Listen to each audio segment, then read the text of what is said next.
Well, it's my utmost pleasure and honor to basically introduce our next speaker to the Kit V. Aram Lectureship. Kit V. Aram was one of the very first founders, of this society. Unfortunately, his life was taken short and was not able to be with us since 2010. And because of that, because of what he contributed to ISMICS, and because he was such an amazing human being, this particular lectureship was created by ISMICS Society. And we always have individual that gets basically selected to provide this particular lecture. Well, I have to say that this year's person that's going to be delivering this speech is Dr. Mani Subramanian. Dr. Subramanian is a cardiac surgeon that's widely recognized worldwide for his innovations in cardiac surgery, pioneering work in minimally invasive cardiac surgery. He came to the United States in 1963 from India, and soon he received his training in general and cardiac surgery at the University of Minnesota, and basically completed his advanced training further at Cornell Medical University in New York, and then he started his position at the Lenox Hill Hospital. He's an inventor of multiple groundbreaking devices, including practical miniaturized membrane oxygenator in 1966, percutaneous intra-aortic balloon pump in 1979, mid-cap stabilizer in 1995, and various iterations of other up-cap platform. He continues to develop disruptive transcatheter technologies, and he's presently working on one for functional mitral and tricuspid regurgitation. He's been active in training cardiac surgeons during the past 40 years of his clinical practice and in his academic roles. Most of all, he's been one of the early founders of also this society. He was one of the very first presidents, a past president of this society, has been a founder and supporter of the Innovation Award, which bears his name, as we got that presented to the individuals 2 days ago. He also established an important session of this clinical's annual program, which is Technical Challenges and Complications, which will follow his speech. He's a humanitarian, has been actively involved in the Center for International Health and Cooperation to promote healing and peace in troubled areas of the world by utilizing complementary skills of experienced diplomats and physicians. So today he will share his personal journey spanning nearly 60 years in the cardiovascular space and give us perspectives on the cyclical creative destruction and destructive creation and innovation in general, and particular emphasis in cardiovascular space. Without any hesitation, I would like to invite Dr. Subramanian, this year's Kit Aram Lecture, to the podium. Thank you very, very much for giving us this honor.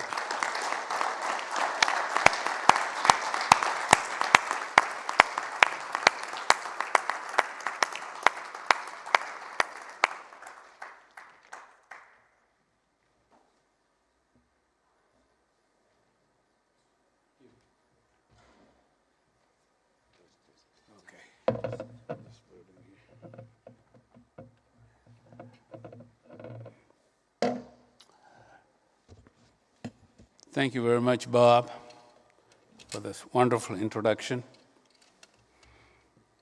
I'm privileged to be here. It's an honor to give the Kit Aram lecture. It looks like the 6 Sophias from Hansen Laboratory has descended on the ISMICS in this meeting, taking the human forms and shown its potential. Without any further delay, I will be starting my speech. Let me just give you one rules of engagement. When I'm finishing the talk, if I'm a little bit over time, don't start the music like an award show.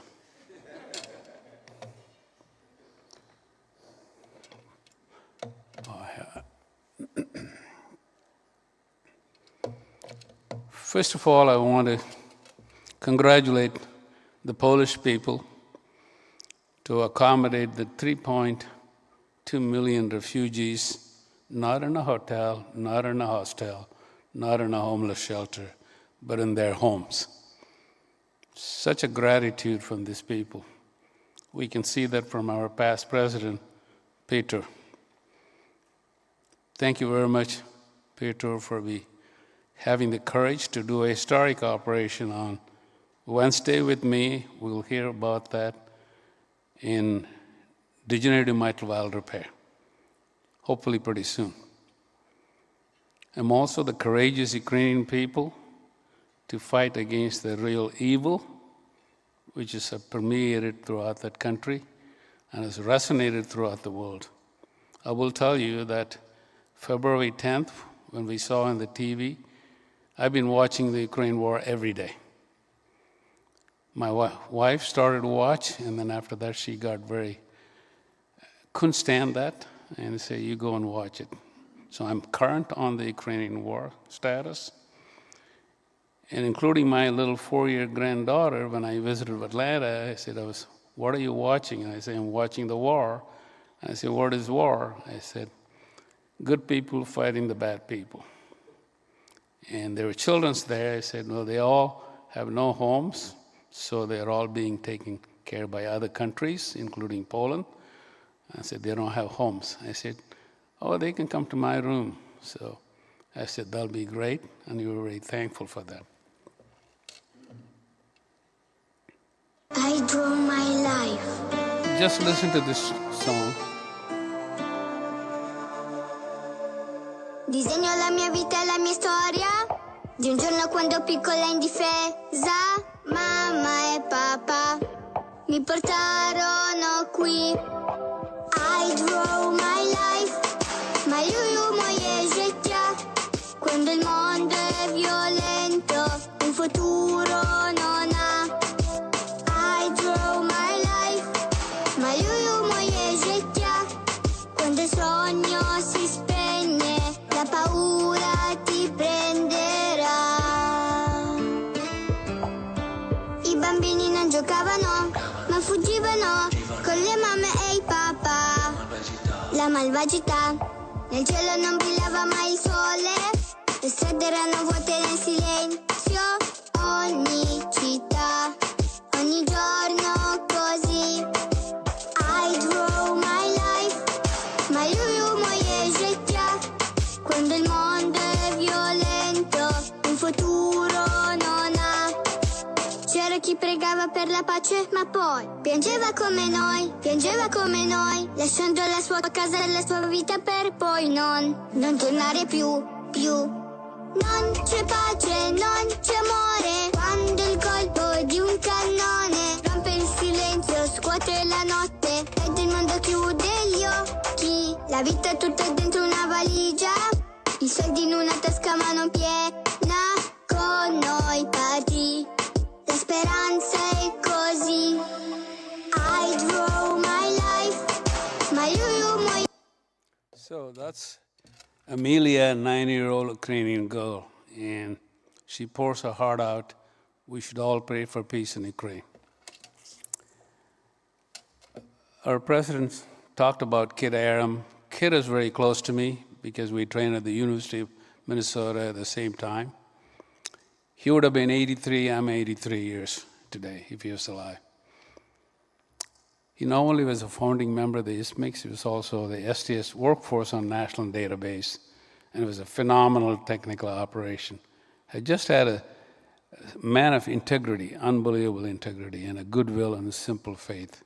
And you can see his family there, Dan Aram, and Ali, and Eva, and Luke, and Olivia, and Sue, where he's dressed like a cowboy.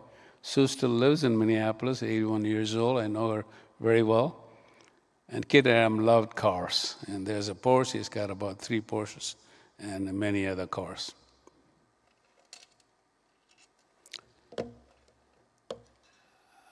Before I came here, I wasn't sure whether I'm going to be standing. I don't think the video is not there, but it's okay. And this is basically telling that I am standing, but I'm going to sit during the lecture if I can't stand anymore.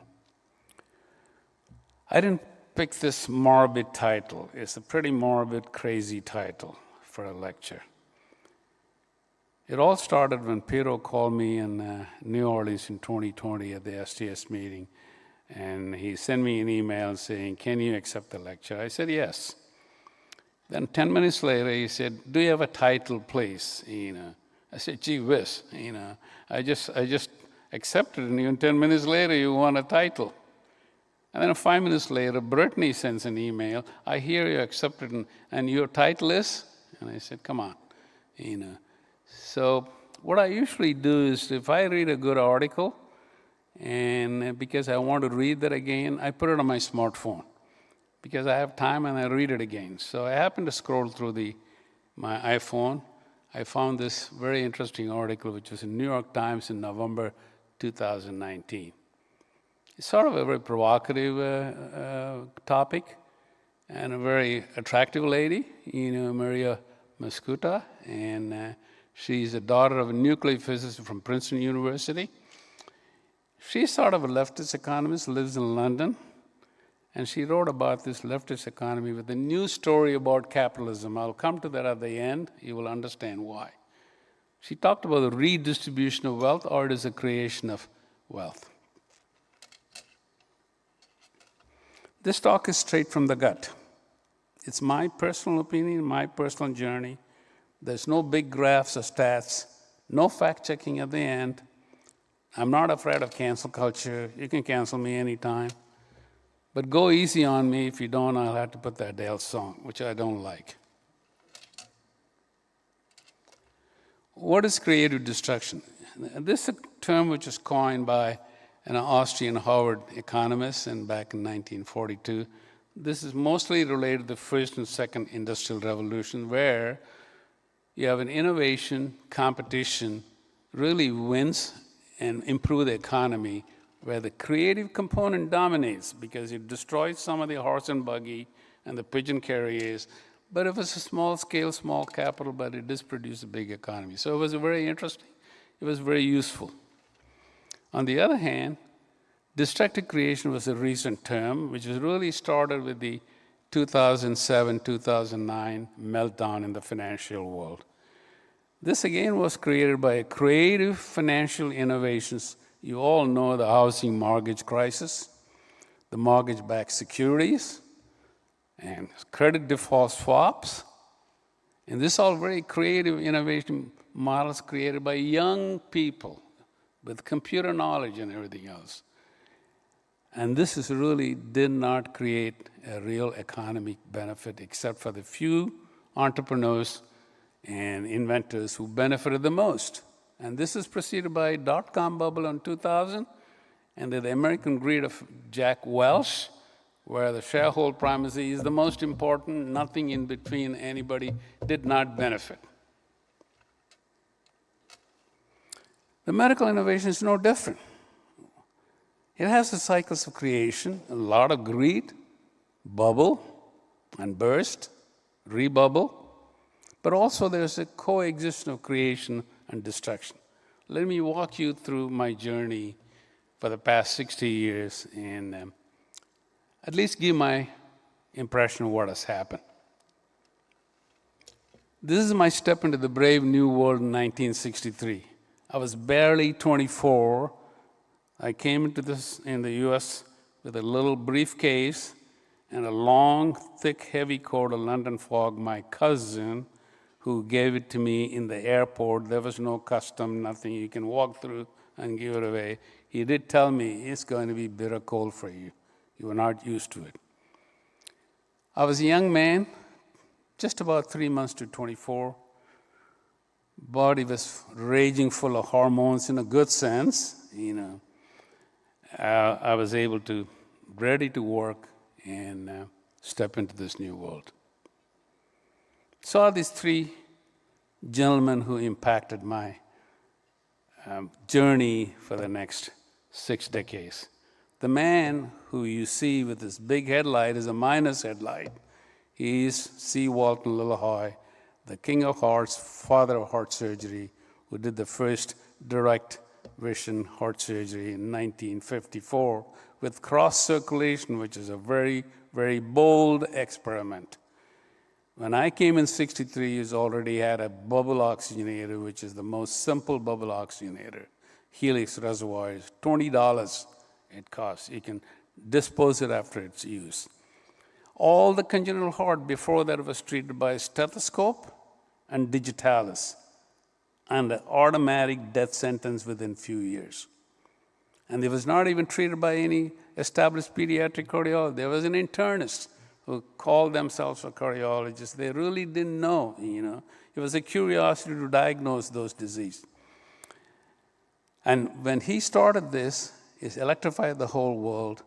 Direct cardiac surgery started for congenital heart defects, and literally pushed away this so-called pediatric cardiology because patients start to come directly to the cardiac surgery. So it's sort of a creative destruction in a way. At the same time, on the far left, you see this young, very, very handsome Austrian gentleman with the blonde hair, tall guy called Kurt Amplatz. Kurt Amplatz later on, you all know, developed the coronary catheters, but the most important is that I knew him. He showed me some catheters and some sort of a mesh, which I didn't understand, some steel foam. And he said, young man, because we had 1 month in radiology, 1 month in cardiology, 1 month at right heart cath was all done by radiologists at that time, and also 1 month in pathology. So it's a very interesting rotation, very interesting heart team, very, very much glued on the patient care. And he showed me, and I said, what is this? And I said, I don't know. He said, it looked like a noodle. I didn't know what a noodle was at that time. So he said, you're all doing all this closure of this ASD, pulmonic stenosis, and a PDA and coarctation. One day, I'll be able to take care of them by catheter. Guess what? 1995, I had the ASD. And subsequently, today, interventional pediatric cardiology is the dominant form of closure of simple secundum defect, pulmonic stenosis, and PDA. You never see that. Coarctation, dilatum, They even do post-statology do the bifurcated stented graft, and then you have the melody valve. So the whole thing has stayed upside down. It's a creative distraction, destroyed our pediatric cardiac surgeon, except they do all this fancy switch.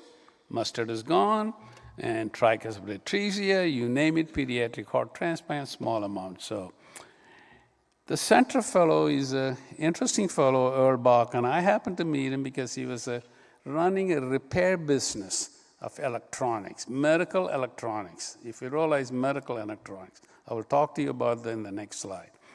And he was repairing, what is the medical electronics? EKG machines, that's all it was at that time, except for a big physiological stimulator machine, which is hooked up by an epicardial wire to the patient, because we had a 40% heart block at that time. We didn't know where the bundle was. So, and that was a very, very difficult situation when, wallah, I had that. That's the art of it.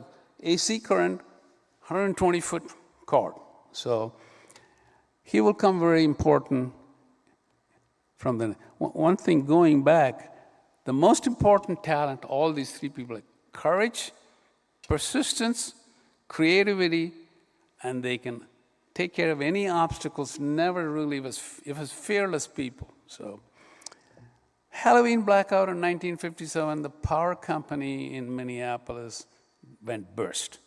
So there was a VSD patient, died of a heart block, because the AC current went away. So Lillehoy, as usual, is a gracious person. He's very good to talk to. And he said, Earl, why don't you go and make me something, which I don't have to depend on the 120-foot cords. So what he did, he and his brother, Paul, who was also an engineer, and both went to the war in World War II, and they had the garage shop. They call the garage gang, It's a 2-car box together and put a little shop. It is all about, electronics. Earl Bachman was fascinated by popular science, Frankenstein's movies in his younger days. So it took a Frankenstein's laboratory, a metronome, garage, and a transistor battery. There is a Model 5800. You know why it's called Model 5800? 1958. The first portable pacemaker. That's an antique, you can't get it, it's gone, it's sold. So they really changed the whole world. The beginning of Medtronics is with Earl Balkin. But what's happening today? That's the big cardiac pacemaker. We used to put that bulky pacemaker, surgeons, big pocket and everything else. A lot of surgeons made their practice. 40% in some of the primary community hospital cardiac surgical practice made a pacemaker. I had people in my practice just did pacemakers because it was a surgical field. Now today, the same Medtronic has the micro AV. It's completely gone to the cath lab by the electrophysiologist. Surgeons are nowhere near there. They don't even stand by for this. It's all done by them. Defibrillator, pacemaker, everything is done by them. I used to do defibrillator, but it's gone. It's gone. I'm just telling you that's what's going to happen. Myocardial revascularization is very, very close to me, because I was in the beginning of this very early on. Prior to 1967, we did a lot of Weinberg implant. Weinberg implant taught me how to take down memories. I used to moonlight after the hours into a local hospital. Northwestern Abbott became the biggest Minneapolis heart institute today, everybody knows. And Weinberg, 6 o'clock to midnight, we'll do 2 rooms, 2 cases, and 2 guys, Joe Garamella, Jensen, taught me how to take down the mammary, because you got to take down the mammary, you got to cut the side branch, you'll bleed. That means if you get a good pedicle graft, you learned. But 1967 was a revelation. I think this is historic because many people did coronary bypass before that, but Favaloro really turned the corner. Did the first right coronary bypass with interposition to the right coronary artery. And Dudley Johnson in Milwaukee in 1968 did the first LAD graft. He'll come to me later.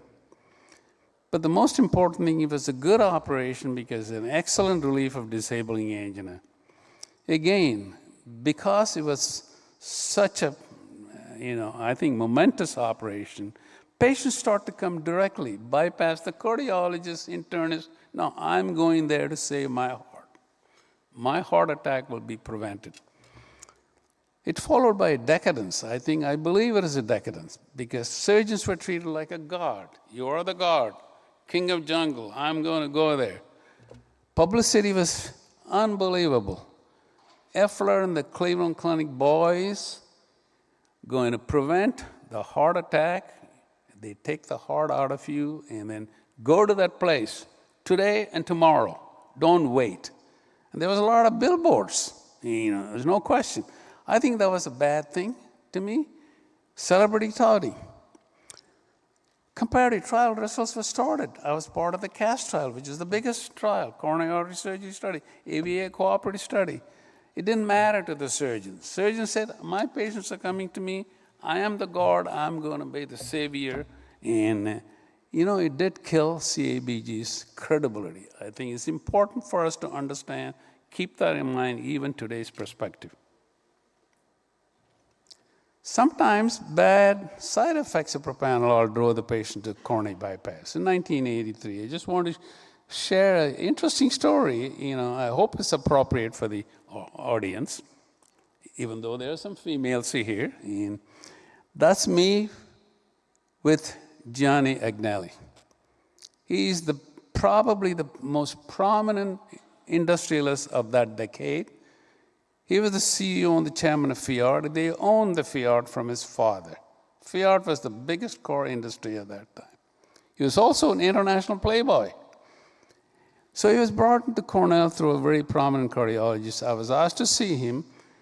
There's a lot of people in the room. It's the same room where the Shah of Iran was quarantined during the Islamic Revolution. And I go to him, and then everybody's there and talking, and he said, kicked everybody out. I want this young man to talk to me. So put a chair, and he asked me about Indira Gandhi, all of this political, diplomatic questions. And then he said, do you know who I am? I said, you're the chairman of Fiat. No, do you know who I am? I said, I don't know. So pull the hospital gown, show me the leg. There was a telltales of comminuted fractures, the femur and the fibula on both legs. I said, do you know where I got it? I said, probably a skiing accident. I said, no. I was the boyfriend of Pamela Churchill, the niece of Winston Churchill, and for a long time, and then he was caught cheating in her mansion. So he was chased in a car. He had a bad car accident. He said, listen, I'm an international playboy. They put me with propanolol and the oral nitrates. The propanolol make me sick. My libido is way down. I don't care what you do. I don't know what you're going to do. Can you fix that libido? I said, I just sort of hesitated. I'll try my best, sir. So the next day, I did a Lima LAD and SVG to a small diagonal. And I get an urgent call, 11 o'clock, to his bedside. And I say, uh-oh, something happened. So I go there, and they kick two blondies out and pull the curtain and say, come close to me. I said, did you fix it? Yes, sir. So it's an interesting at that time. Bad side effects is very, very important in many patients' mind. Then I saw this battle for IMA for CABG or saphenous vein. I learned IMA was going to be good in 1963 from a Japanese American who was a resident at the University of Minnesota under Dr. Wangenstein. He was sewing coronary artery to LAD, IMA, coronary anastomosis. And he was a sharpshooter in the Second World War. When he went into practice, I used to moonlight. He used to say that you really have to do in patients, try this IMA, it's a good conduit. Later, when I finished my training in 1972, I was at Cornell Hospital. I had the $3 million NIH grant, and I had the top credential for being a chief resident, did everything well. I didn't have a job. My grant cannot be carried with me. I had my first son. My wife was, telling me he's got to go back to work as an operating room nurse the next day because we lived in a subsidized apartment, 900 square feet, single bedroom. And so I had to go to work. So Lillehoy, at that time, was the chairman, demoted chairman, tax evasion, playboy stuff. But it was still there. You have to do a community service in the VA hospital.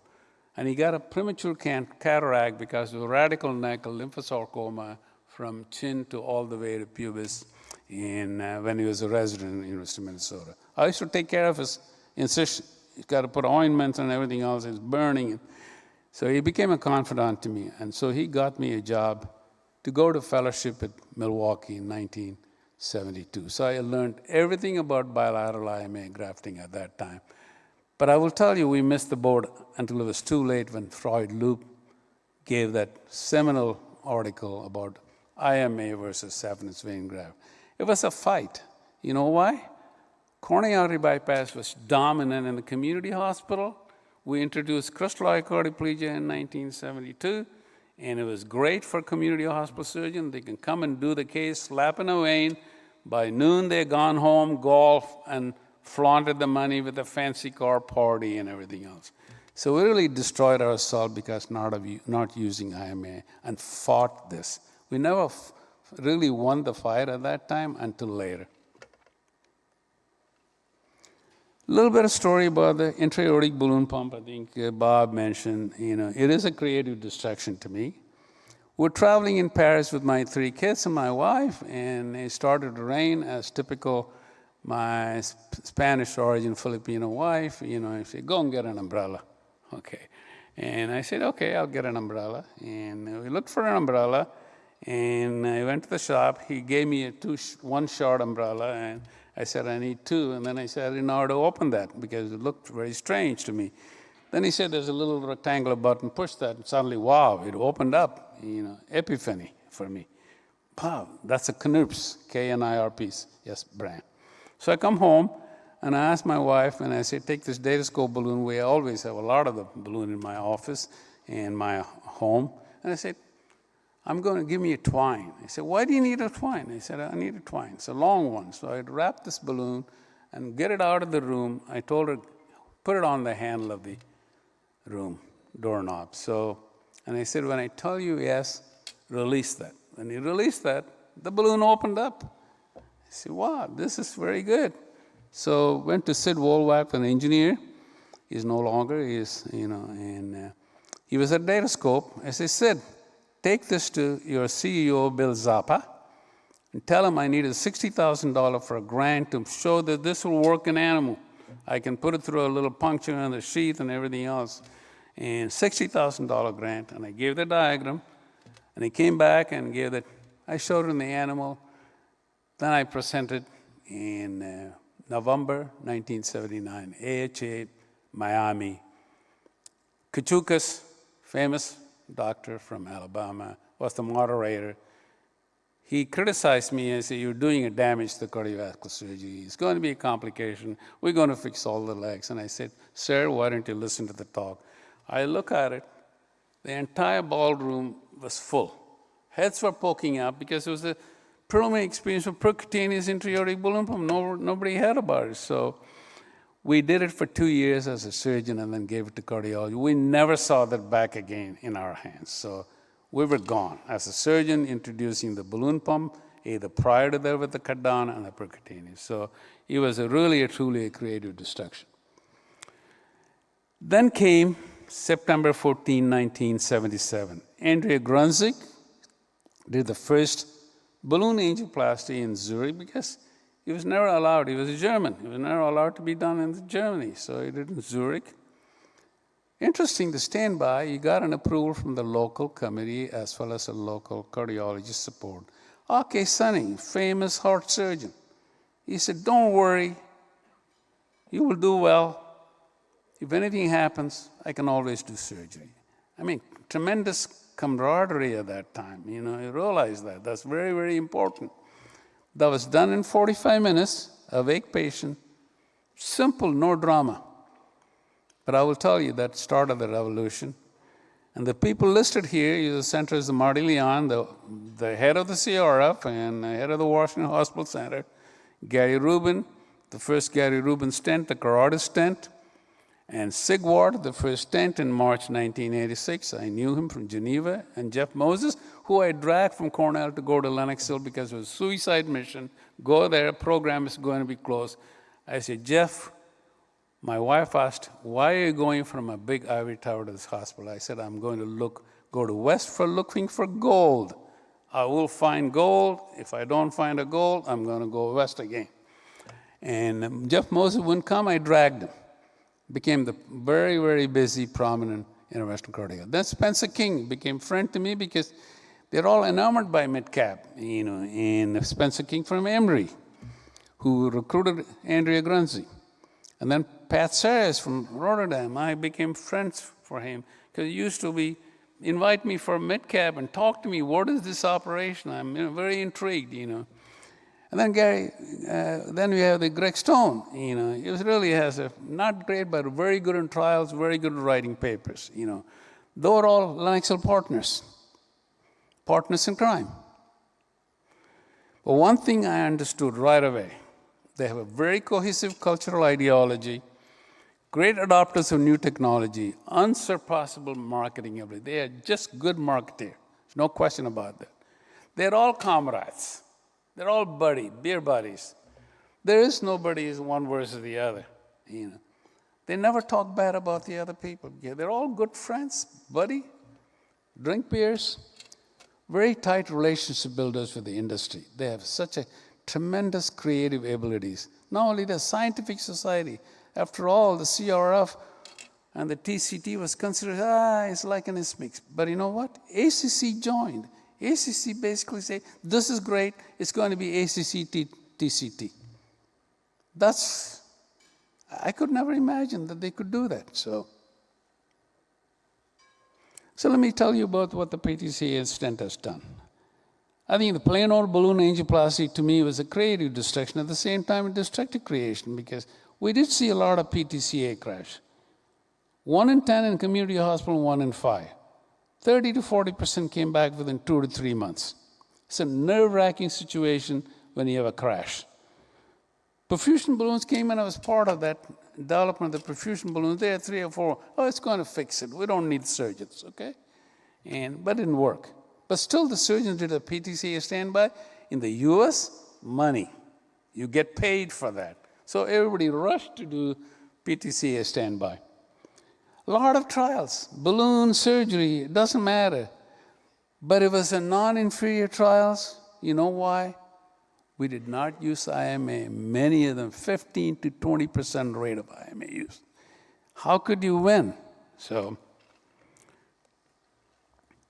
then came the metal stent empire. I think it was a pure evil, my own feeling, because I know Ulrich Sigvard well. This looks weird-looking object you put in the coronary artery. It's a very weird-looking stuff. It was supposed to be similar to a steel arch bridge of a tunnel. So what happened? Dirt accumulated. Just like the dirt accumulation, you see that in the picture. Tremendous amount, destroyed lots of lives. And then they said, well, we'll radiate the stents, we'll radiate the hell out of the stents. I think it was evil. We knew that. It was like the Stanley Kubrick Full Metal Jacket syndrome, born to kill. He was born to kill. We saw a lot of LAD destroyed. Full Metal Jacket syndrome, there's no place to bypass. If you had to bypass, or you got to do extensive endarterectomy, and the results were not that great. And it was a death sentence. These people had a disabling angina, you can't do anything, or they had a bad heart failure. In fact, we were going to query the New York State database to do comparative echo surveillance of these patients, but I was prevented from doing that, so I couldn't do that. Then came the creative dissection. I thought we had something here. Mid-cab in 1994. Then the heart port. We fought. Heart port and mid-cab. And John Stevens came to my office and saw my operation and then went back, and then he never wanted me to learn heart port technique for 2 years. Finally, he came to my office. No. I said, John, you're the CEO of the heart port. So finally, he never practiced. He became just an industry guy, okay? Heart port was sold for a big money from J&J to Edwards. We don't see that now, you know. Robarts came in, our Robarts all over there, very early on. When the first Robart came in, Fred Moll showed me, and I said, I don't like it. I say, why don't you like it? I say, you have an elbow, wrist, you don't have a metacarpophalangeal joint and interphalangeal joint. You know what he said? I said, what is that, Fred? I said, I showed him. Then he go, when I had prepared, I did not have a patent on that. I didn't have any drawing because I wasn't interested in making money at that time. I was interested in making money in my practice. So even the interventional cardiologists in the Wall Street, I must have given at least every month 2 or 3 talks to Piper Jaffray or any other analyst, and then the opposite will be either Marty Leon or the guy from Scripps, you know, and they all used to be there. I used to tell them, we have a short bridge to cross. We know Lima LAD works. We have a short bridge, this mid-cabin learning. You guys have a long bridge. You know what? They have a long bridge. They took 20 years to develop whatever they are developing today. I was quoted by interventional cardiology very quickly. First demonstration of Lima LAD was done at 8:30 on March 1, 1996. I call in there and tell Marty, I'll be done in 20 minutes, you know, if you don't come in. So they came in, and there was an audience polling at that time, and end of that, there was 5,000 cardiologists, 2,000 industry people, and I could hear Marty Leon said when the audience polling started, maybe about 50%. At the end, it was 85% of the people in the audience voted that I would have a Lima LAD mid-cap if I have an LAD lesion. Spencer King invites me in 1997. Andrea Grunzig Cardiovascular Center is a lead lecturer. He gave me a topic, challenges for the interventional cardiology, minimally invasive coronary bypass, the future or a threat. I think that they saw it was a threat. My friend Marty Leon calls me in 1997, I have a topic for you, development of new indications for mid-cap and future symbiosis with interventional cardiology. You know what?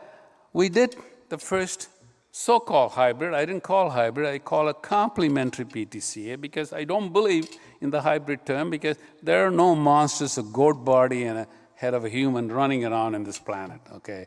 And I call it complementary PTCA. You know, they wanted to be with us. Jeff Moses queried all the data we had and said, triple vessel disease, well, perfect. It'll be a good mid-cap and we can do stenting, you know.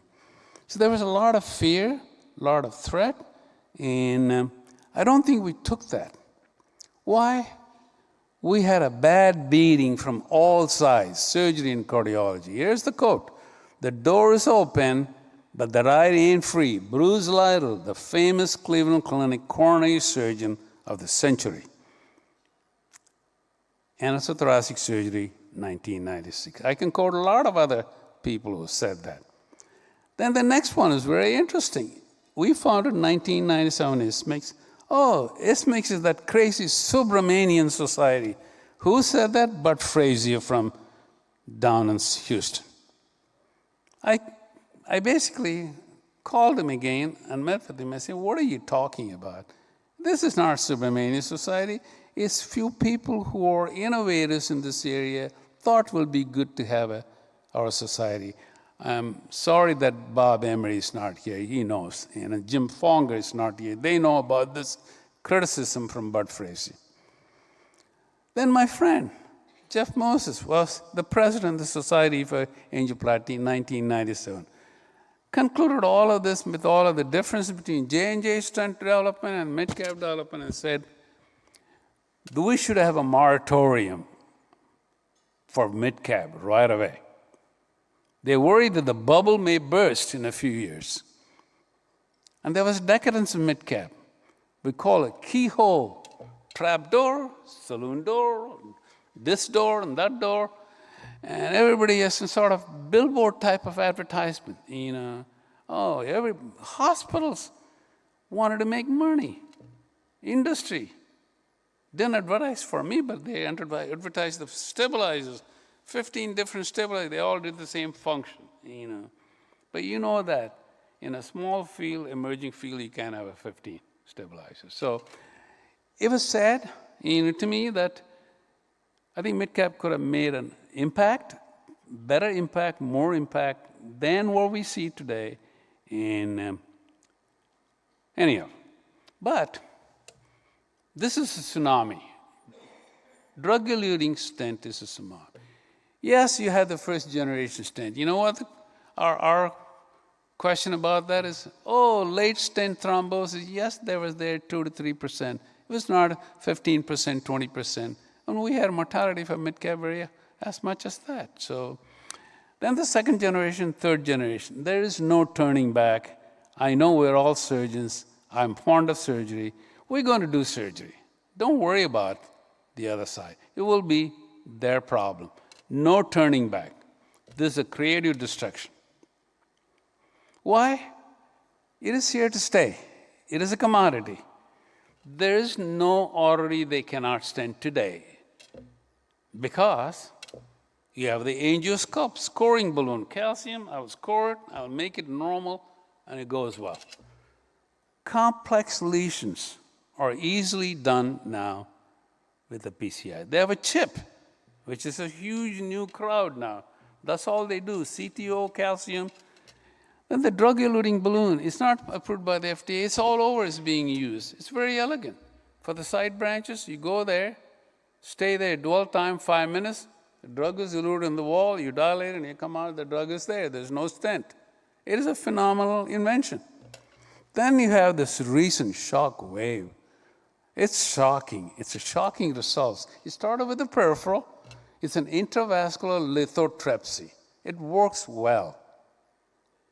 It works well for a lot of other reasons too. You can dilate the peripheral artery and very well and put a balloon if you want. Put an impella if you want, you know, or do anything else. You do some arterial procedure, endovascular graft. So it's very interesting. It's a shocking results. But guess what? They were bought for $70 million by a Chinese company. Great Pharma took it with an idea to explode in the Chinese market. They're still allowed to grow in the US market and European market. This is the future. Shockwave medical is going to be used in every complex lesion. By the time when you see this with an IVUS, it's beautiful. The money is flowing. Investment is flowing, not in just US dollars, in euros, you name it lira, you name it Chinese currency. Everybody's pouring money in this. Why? It is a $4.2 billion US billion today. By 2030, it is going to grow to $7 billion globally, close to $10 billion. This is a money game. It's going to happen. Even outpatient ambulatory PCI. I don't know whether Nirav knows Adam. He was in 2010. He graduated from Caribbean Medical School. He was a fellow at our interventional cardiology program. And he did August 2020 outpatient ambulatory surgical center, robotic PCI. This is the Corindus robotic system. It's a robotic system. I sat there in one of the TCT meetings. I played around with a simple little machine. You have 4 knobs. You drive with a robotic assistance into the coronary artery and do the PCI. And it's coming. It's going to be growing. Ambulatory PCI is going to be there. No question. This is great. Here's the industry support. If you Google for a syntax trial, you will have all the data done by Boston Scientific. Syntax 2, the path to modern PCI. PCI with CABG-like outcome 5 years post-procedure. I don't want to go to the detail. What I'm saying is that the industry campaign is there. I was just talking to Orly a little bit before. I said, we don't have a presence in that field. We don't have a presence. We should use social media very well. I would go on the Twitter, or go into the Facebook. I don't care what it is. We need to be there. They are doing it. This is not just Boston Scientific. You can see all kinds of data through a Google. I always thought right from the beginning, because I said to Rich Farrar, the CEO, I said, what else do you need? He said, I want to go through the anatomy of midcap. He didn't understand. I say, anatomy of midcap is not doing the procedure, the whole process of care. So I want to make sure that everything goes smooth and experience is good. It's just like being in a Disney ride, it's got to be there. But at the end of the day, it is surgery. I try to change that to a procedure. The first few patients of early midcap we call it a procedure. I talk to the patients.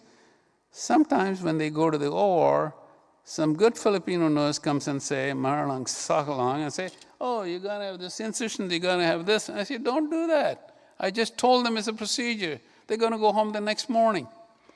So it is a procedure. We can't change it.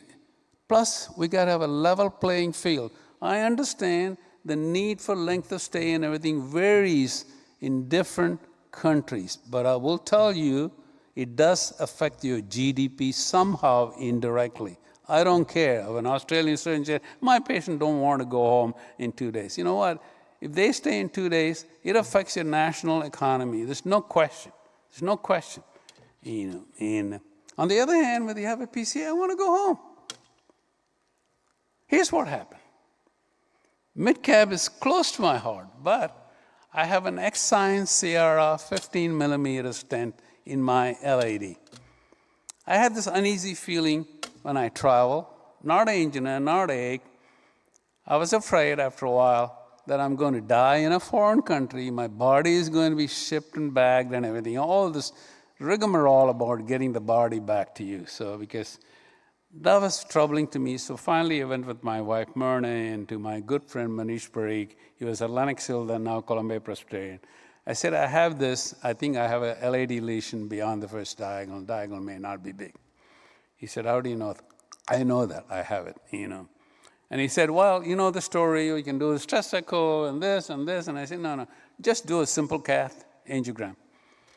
Then he said, well, Manny, you're a celebrity, you can have Marty Leon do this fellow. I said, I know all of them. I want you to do it. They go there, beautiful place. Everybody comes in. You're going to be fine, Manny, you're going to be fine. I said, no. Okay. Go to the table. You give me aspirin. I said, no Plavix? No. Oh, good. No Plavix, okay. Then he does very quickly an angiogram. I said, Manny, you're right. The LAD is there. And he showed me the angiogram. I said, I'm going to do IVUS, I'm going to do FF4. FF4 was perfect. IVUS is just not a really calcified lesion. And I look at the LAD, it's thin. I said, yeah, it goes around the apex of the large LAD. Okay. So I said, I'm going to give you Brilinta short-acting antiplatelets, and I'm going to give you something. You will feel good. So as soon as he gave me something, I felt as if I had either a double martini or a vodka, and I don't know, I'm just floating nicely in the clouds, but I could still see everything. The experience was great. So within about 25 minutes, Manny, we've done it. We put an Xera stent, 15 millimeter. I'll do the IVUS and shows the IVUS. Everything is opposed nicely. Does the FF4 normalize? I said, get on, go to the observation room, 2 hours, and go home. So I went home. And he said, don't walk too much. And I said, okay, 1 week later, I said, I got to go to STS. I don't care what Manish says. And I know how to take care of my groin. I went there. There was a huge debate. Puskas is there, and Gorov is talking about all of this, mid-cab, op-cab. And I said, guys, I got up and I said, guys, you don't understand. You know me. I said, everybody clap. Oh, we know you, I said, I'm here because I had the stent. Okay, I wanted to be here, You guys really don't understand what's happening on that other side. We are in our echo chamber. Go outside the echo chamber to find out what's happening. So Pascal said, well, you'll have a restenosis, you'll come to me. No, I'll have another stent. This meteorite may come. I don't know what it is. There is going to be a percutaneous Lima LAD. It's a holy grail. It will happen. We're modeling it. It's still in incubating stage. I'll tell a story. Dan Sullivan, who's CEO of the Vascular Science, sold his anastomotic St. Jude anastomotic device. The St. Jude became the VP of the anastomotic connector division. So I was in Minneapolis when they introduced the aortic, the US side, sitting in a conference table, we're having a little drink, and he said, Manny, my dream is to make coronary bypass without making any incision, all through a catheter. I said, Dan, dream is great. Dream goes away just like a cloud. You have a good night's sleep. The next day, the dream is gone. You got to do it. You want me to join with you? Yeah. Then later on, he went on to different things. So we're back. This and meteorite, it will come. I have an interventional cardiologist who's very excited to do this. But I don't know how I'm going to do that, but we'll get it done. You know why I'm saying? In my Lima experience, I used to get a lot of patients from Long Island with a stenosis of the Lima. People are very cavalier about doing anastomosis. So I don't want to redo. And I called Jeff Moses and I said, put a DES stent. It won't work. I said, do it. He did it. It'll work very well. He followed them. He had a repeat angiogram, looked good. So we did more. So I was convinced that this is going to work, a small DES stent. Then there's a young guy in Vancouver, approached me, Manish Hinduja. I said, I have this interesting idea of an anastomotic connector. He showed me a bifurcated stent into the coronary arteries and another stent in the Lima. We can connect for surgical. I was going to help him, the COVID came in. Then I see this interesting article from Budapest, they did in a pig, where they just take a old Terumo metal stent and just stick it in one of the end and the other one. They showed a interesting 1-week study, looked very good. So there is a possibility, I'll be able to talk to you in about 2 years of my life, that this will happen. Structural heart. TAVI, all you can debate you want, the cat is out of the bag, has been out for a while. Patients are already asking for it, even if they deem to be in the low risk by their MD. It's not going to happen, okay? It's going to be TAVI. Right now, the data for same-day discharge after TAVI is safe. Look, for low-risk patients, leads to considerable cost saving. Even if you're a little younger than 70, I want to be very productive, you go there. Aortic stenosis, calcific aortic stenosis, biologically is an older age disease. You do not see a lot of calcific aortic stenosis, unless it's a bicuspid. So it's a disease of that. So it's a disease for the TC, transcatheter therapy. So don't fight it. I don't want to, this is transcatheter mitral valve device. 2019, there was 22 devices added in the last 2 years. Transcatheter landscape in the tricuspid, that's another 15 added. It will grow, there will be a unicorn, it will work. It doesn't mean surgery is going to be not there, it will be there.